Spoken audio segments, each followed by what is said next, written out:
Assalamualaikum warahmatullahi wabarakatuh. Shalom, Om Swastiastu, Namo Buddhaya, salam kebajikan, salve, salam sejahtera bagi kita semua. Kembali lagi bersama saya, Mariani Ingrid Deosala, biasa dipanggil Ingrid, Prodi Kedokteran Hewan, Fakultas Kedokteran dan Kedokteran Hewan Universitas Nusa Cendana Kupang.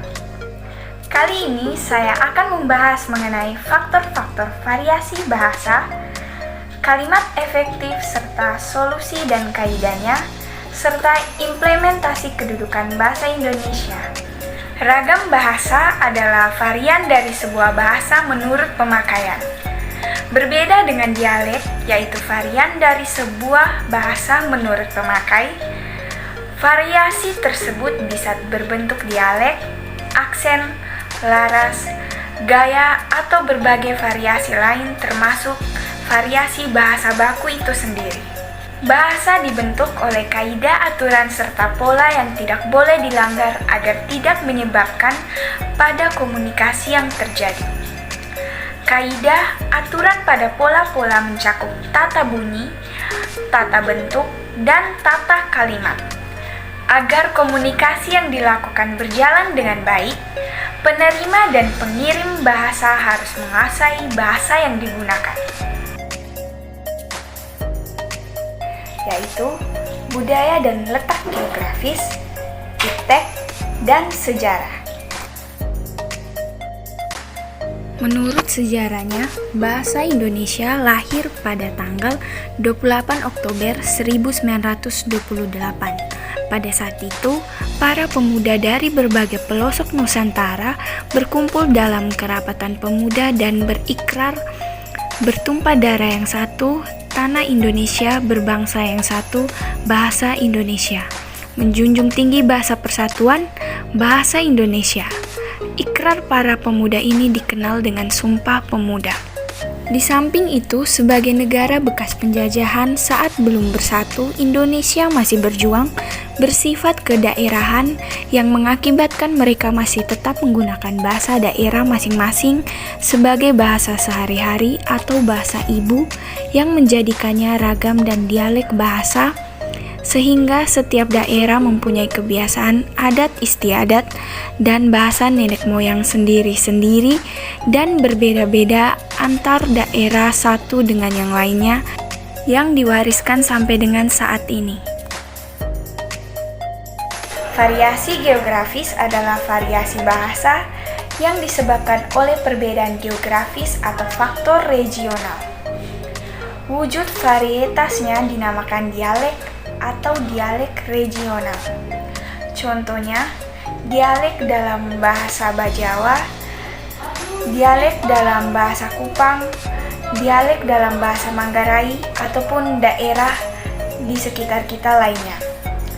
Variasi geografis adalah variasi yang disebabkan oleh perbedaan geografis atau faktor regional lainnya.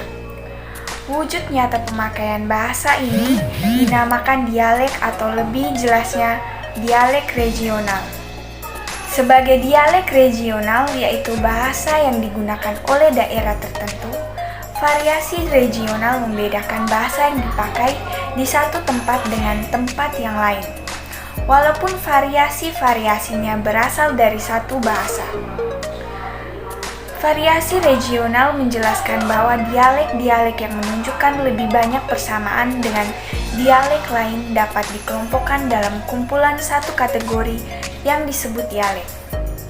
Biasanya persamaan ini disebabkan oleh letak geografis yang berdekatan yang memungkinkan atau komunikasi yang sering antar penutur-penutur idiolek ketika mendengarkan dua orang berbicara, atau diketahui setidaknya apakah mereka berasal dari daerah yang sama atau tidak.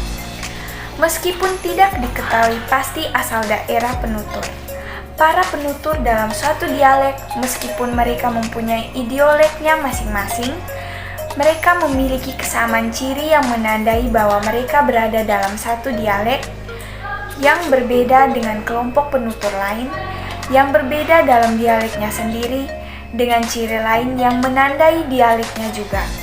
Misalnya, dialek daerah Kupang berbeda dengan dialek di daerah Bajawa, ataupun dialek daerah Manggarai berbeda dengan kedua daerah tersebut, di mana setiap daerah tersebut memiliki ciri tersendiri yang berbeda dengan satu daerah yang lainnya.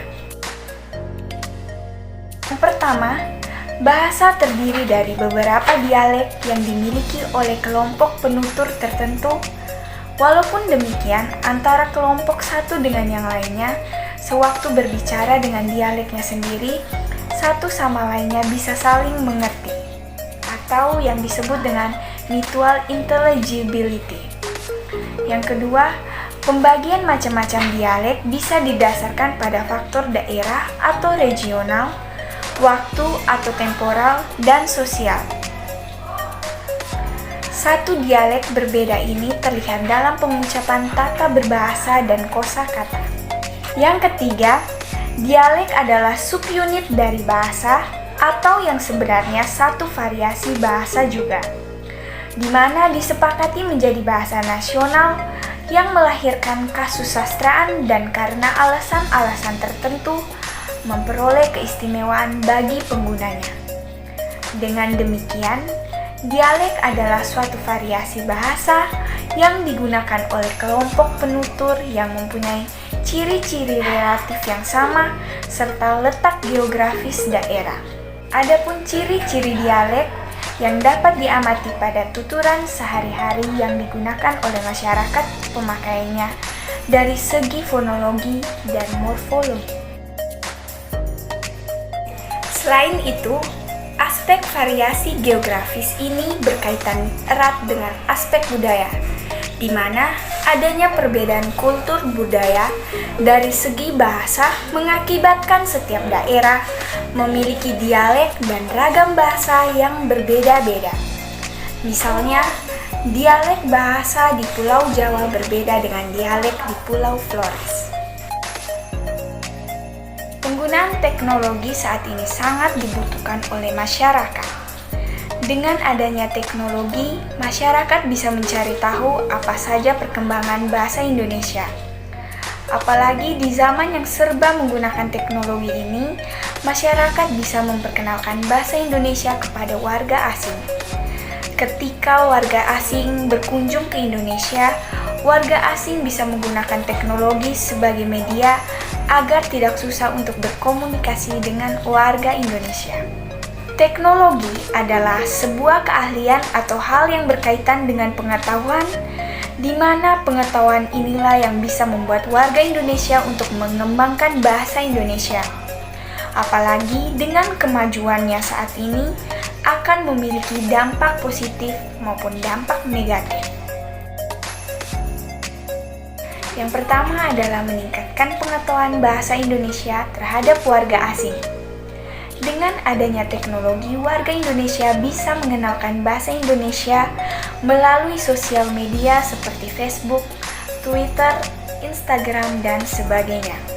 Sehingga sosial media ini dapat dijadikan sebagai alat komunikasi antara sesama warga Indonesia, bahkan juga warga asing, sehingga dapat mengetahui dan mempelajari bahasa Indonesia. Yang kedua adalah meningkat produksi buku-buku terjemahan bahasa Indonesia. Buku-buku terjemahan sangat berguna di kehidupan era modern ini, di mana kita bisa memanfaatkan kemajuan teknologi dengan membuat e-book.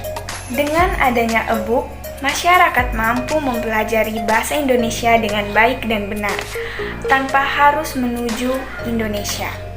Oleh karena itu, agar masyarakat bisa berkomunikasi menggunakan bahasa Indonesia yang baik dan benar, maka perlunya peran dari teknologi. Yang ketiga adalah bertambahnya kosakata bahasa Indonesia. Pertambahan bahasa Indonesia terjadi secara cepat. Hal ini terjadi ketika dipengaruhi oleh bahasa Inggris. Contohnya, information menjadi informasi, teknologi menjadi teknologi, dan lain sebagainya.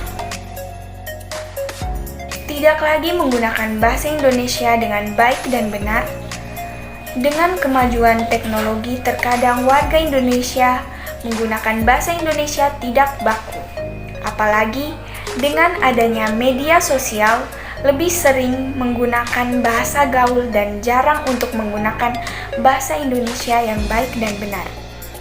Warga Indonesia menggunakan istilah asing seperti thanks, saranghe, dan lain sebagainya. Jadi, dapat dikatakan bahwa pengaruh kemajuan teknologi terhadap perkembangan bahasa Indonesia sangatlah erat, di mana bahasa Indonesia merupakan salah satu alat komunikasi yang mampu digunakan oleh masyarakat. Dengan berkembangnya teknologi, masyarakat bisa mempelajari dan mengembangkan bahasa Indonesia dengan baik, sehingga bahasa Indonesia dapat diketahui oleh banyak orang melalui kemajuan teknologi. Karena yang berhasil adalah polisi, bukan pencuri, di mana yang berusaha menangkap adalah polisi. Kata dirgahayu dihilangkan karena sudah ada kata hut, di mana yang memiliki arti yang sama. Jadi, kata hut digunakan untuk dapat menghemat kata. Karena terdapat pendobelan arti kata pada kata pengalaman dan pada kata tentang, sehingga kalimat berikutnya tidak bertele-tele. Karena pada sifat keparalelan harus memperhatikan afiksasi atau imbuhan di dalam sebuah kalimat. Contohnya pada kata pembunuhan dan rampokan memiliki afiksasi yang berbeda, yaitu pem, an, dan an. Jadi dalam satu kalimat efektif harus memiliki afiksasi yang sama. Hal ini disebabkan adanya pendobelan arti pada kata pilihlah dan pada kata salah satu, sehingga diubah menjadi pilih satu jawaban yang benar.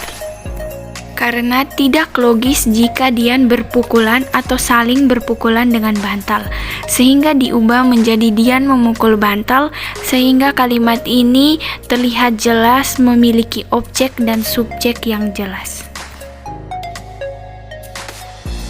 Untuk meningkatkan implementasi kedudukan bahasa di Indonesia, ragam bahasa serta penggunaan dan penulisan bahasa Indonesia yang baik dan benar dapat dilakukan dengan mengadakan lomba menulis puisi, lomba menulis karya ilmiah di jenjangnya, lomba menulis cerpen dalam berbagai ragam bahasa, serta adanya penghargaan lain seperti penghargaan literasi di berbagai jenjang dan daerah, ataupun dapat dilakukan waktu literasi di sekolah dengan waktu yang ditentukan sekitar 10-15 menit. Selain itu, dapat pula membuat pojok baca di setiap kelas, sekolah, bahkan di taman kota. Dan tidak lupa selalu memberi apresiasi bagi penulis-penulis di Indonesia. Solusi yang saya tawarkan sebagai generasi muda yang menjunjung tinggi bahasa, negara, dan nasional adalah: yang pertama, meningkatkan rasa kebanggaan memiliki sehingga dapat membiasakan diri untuk menggunakan bahasa Indonesia dalam berbagai komunikasi, keperluan, serta kemanfaatannya yang menjangkau seluruh lapisan, kelompok, dan golongan dalam masyarakat bangsa Indonesia. Yang kedua, menghindari penggunaan bahasa asing secara berlebihan atau di luar garis ketentuan dan kebijakan yang telah ditentukan. Penghindaran penggunaan bahasa asing secara berlebihan dapat disebabkan telah ada padaannya dalam bahasa Indonesia ataupun menghindari gangguan terhadap kelancaran komunikasi. Selain itu, penggunaan bahasa asing secara berlebihan atau di luar lingkungan dan keperluannya merupakan pelecehan terhadap peran dan kedudukan serta hasil-hasil pengembangan bahasa Indonesia. Selain itu juga dapat melemahkan pembinaan wawasan kebangsaan. Yang ketiga, meningkatkan frekuensi pembiasaan penggunaan bahasa Indonesia dalam segenap kesempatan dan aktivitas, baik resmi maupun tidak resmi. Dari sudut pandang psikologi pendidikan, suatu keberhasilan bukan sekedar tercapai melalui pendidikan formal dan pelatihan, tetapi lebih-lebih melalui pembiasaan penggunaan secara terus-menerus dalam lingkungan masyarakat dan di tengah-tengah keluarga. Kesiapan dan peran nyata bahasa Indonesia dalam kehidupan bermasyarakat, berbangsa dan bernegara memerlukan pemantapan rasa kecintaan dan rasa kebanggaan memiliki bahasa Indonesia. Rasa kebanggaan memiliki bahasa Indonesia terikat erat dengan pencerminan dan perwujudan cinta tanah air, cinta budaya, serta cinta terhadap keseluruhan nilai dan norma kehidupan bermasyarakat, berbangsa, dan bernegara. Sekian video dari saya, semoga bermanfaat. Jangan lupa like, komen, dan subscribe.